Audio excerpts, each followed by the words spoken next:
When did you first learn that your safety depends on becoming smaller? Not physically smaller, emotionally smaller, quieter, softer, less demanding, less alive. Perhaps it was in a meeting when you had an idea and swallowed it. Perhaps at home, when you felt hurt but said, "It is fine." Perhaps as a child, when you realized that anger in the room was dangerous, and the only way to survive was to smooth it over. You call it keeping the peace. You tell yourself you are mature. You are the reasonable one, the stable one, the good one. But at what cost? Today I want to speak about the moment you begin to shrink in order to preserve harmony. Because this moment, repeated again and again, slowly shapes your personality, your relationships, and your sense of self. Let us begin with a simple scene. You are sitting across from someone important to you, a partner, a friend, a colleague. They speak sharply. Something in you tightens. You feel anger rising. You feel the impulse to defend yourself. But in the same second another voice appears. Do not make it worse. Stay calm. Do not upset them. So you smile. You nod. You say nothing. Outwardly there is peace.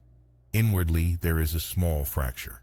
Now imagine this happening not once, but 100 times, 1,000 times. What happens to the anger that was never spoken? What happens to the needs that were never expressed? What happens to the part of you that wanted to stand upright and say, "No, this does not feel right"? It does not disappear. It goes underground. When we shrink to keep the peace, we often believe we are being loving. In truth, we may be avoiding conflict because conflict feels dangerous. Perhaps in your early life, conflict meant humiliation, or rejection, or emotional withdrawal. So you learned that the safest position was a smaller one. This is not weakness. It is adaptation. A child adapts to survive. The problem begins when the adult continues to leave by the rules of the frightened child. Let me ask you something directly. When you leave certain conversations, do you feel calm, or do you feel slightly diminished? Do you feel connected, or do you feel alone inside yourself? This is the test. Peace that costs you your self-respect is not peace. It is submission. And submission, when it becomes a pattern, creates resentment. Now here is the paradox. The more you shrink, the more you believe you are preventing rejection. Yet often the opposite occurs. When you hide your real reactions, the other person does not truly know you. They relate to a surface. Over time, relationships built on this surface feel strangely empty. You may say, "But if I speak honestly, there will be chaos." Perhaps, at first. But there is a difference between destructive aggression and firm clarity. Many people confuse the two because they have only seen aggression used in a cruel way, so they fear their own assertiveness. Think of a boundary not as a weapon, but as a statement of reality. This is what I feel. This is what I need. This is what I cannot accept.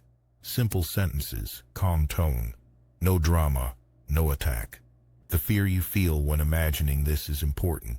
It tells you that somewhere in your history, expressing yourself led to pain. Let us look more closely at what shrinking really is.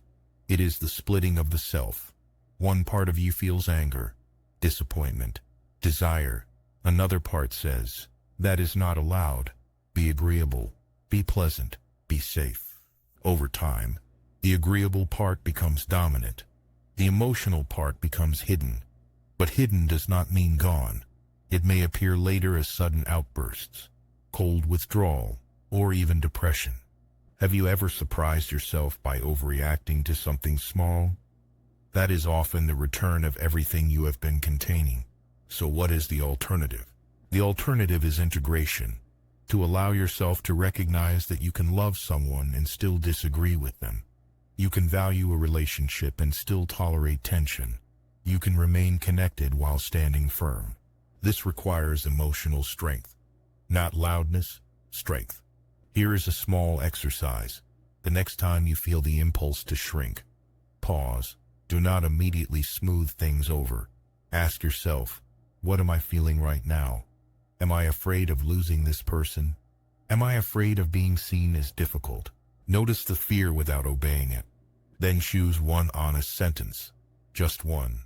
Not a speech, not an accusation. A simple truth. I felt dismissed when you said that. I need a moment to think about this. I do not agree. Observe what happens. Yes, there may be discomfort. Your heart may beat faster. But you will also notice something else. A sense of solidity. You remain present inside yourself. Over time, this changes your relationships. Some may resist. People who benefit from your shrinking may not welcome your growth. That can be painful, but it is also clarifying. Healthy relationships can survive conflict. In fact, they deepen through it. When two people can express anger without destroying each other, trust increases. You learn that disagreement does not equal abandonment. Let me be clear. The goal is not constant confrontation. It is authenticity.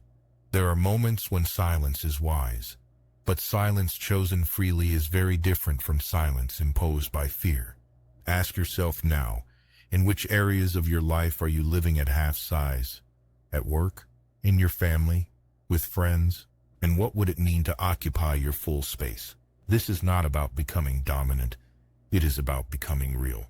There is a quiet dignity in someone who does not inflate themselves, yet does not erase themselves either. They can say no without hatred.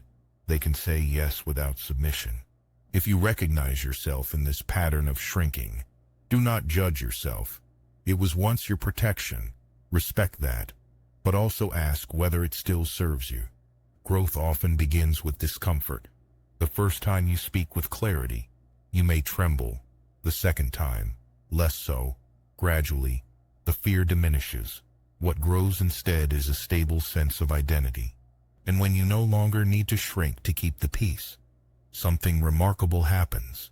The peace you create is no longer fragile. It is based on mutual respect. You will discover that true closeness does not require you to disappear. So the next time you feel yourself becoming smaller, pause. Feel your feet on the ground. Take a breath. Remember that conflict is not catastrophe. It is information. It is an opportunity to know and to be known. You are allowed to take up space. You are allowed to have an inner life that is visible. And the peace worth having is the peace that includes you. Thank you for watching. Until next time, I will see you in the next one.